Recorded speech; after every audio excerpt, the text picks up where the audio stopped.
Hello. ഇന്നലെ നമ്മൾ A I tool use ചെയ്തുകൊണ്ട് IPL മാച്ചിന്റെ വിന്നേഴ്സിനെ പ്രെഡിക്റ്റ് ചെയ്യുന്ന ഒരു എക്സ്പെരിമെന്റൽ വീഡിയോ ചെയ്തിട്ടുണ്ടായിരുന്നു. നാളെ എ ഐ ടൂൾസും രാജസ്ഥാൻ റോയൽസ് വിജയിക്കുമെന്നാണ് പറഞ്ഞിട്ടുണ്ടായിരുന്നത്. അതേപോലെ തന്നെ ഇന്ന് രാജസ്ഥാൻ റോയൽസ് 40 റൺസിന് വിജയിച്ചിരിക്കുകയാണ്. അപ്പോൾ ഒരു ക്യൂരിയോസിറ്റി ഇന്ന് കൂടുതൽ കൂടിയിരിക്കുകയാണ്. അപ്പോൾ നാളത്തെ match CSK versus Mumbai Indians ആര് വിജയിക്കുമെന്ന് നമുക്ക് ഒന്നുകൂടി ഒന്ന് ട്രൈ ചെയ്ത് നോക്കാം. ഇന്നലെ യൂസ് ചെയ്ത അതേ പ്ലാറ്റ്ഫോം തന്നെയാണ് യൂസ് ചെയ്യുന്നത്. ChatGPT, Gemini, cloud and Kimi K2.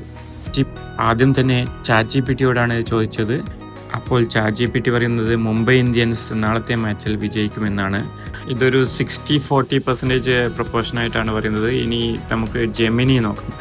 ഇവിടെ ജെമിനിയും പറയുന്നത് മുംബൈ ഇന്ത്യൻസ് വിജയിക്കും എന്ന് തന്നെയാണ്. സോ ഇനി ക്ലൗഡ് നോക്കാം. ക്ലൗഡ് എന്താണ് പറയുന്നത്? ക്ലൗഡും പറയുന്നത് മുംബൈ ഇന്ത്യൻസ് തന്നെയാണ് നാളെ വിജയിക്കാൻ ചാൻസ് കൂടുതൽ എന്നാണ്. സോ പാസ്റ്റ് ഹിസ്റ്ററിയൊക്കെ വെച്ച് ഒരു ഡീറ്റെയിൽഡ് ആയിട്ടുള്ള ഒരു റിപ്പോർട്ട് തന്നിട്ടുണ്ട്. ഇനി നമ്മുടെ അവസാനത്തെ ടൂളായ Kimi K2 എന്ത് പറയുന്നെന്ന് നമുക്ക് നോക്കാം. ഇപ്രാവശ്യം പതിവ് പോലെ Kimi K2 മുംബൈ ഇന്ത്യൻസ് തന്നെയാണ് വിജയിക്കുമെന്നാണ് പറയുന്നത്. അപ്പോൾ ഇത് രണ്ടാമത്തെ പ്രാവശ്യമാണ് എല്ലാ AI ടൂൾസും ഒരേ വിജയി നിർണ്ണയിക്കുന്നത്. അപ്പോൾ ഈ AI ടൂൾസിൻ്റെ പ്രെഡിക്ഷൻ ആക്യുറസി എത്രത്തോളം ഉണ്ടെന്ന് നാളെ കണ്ടറിയാം.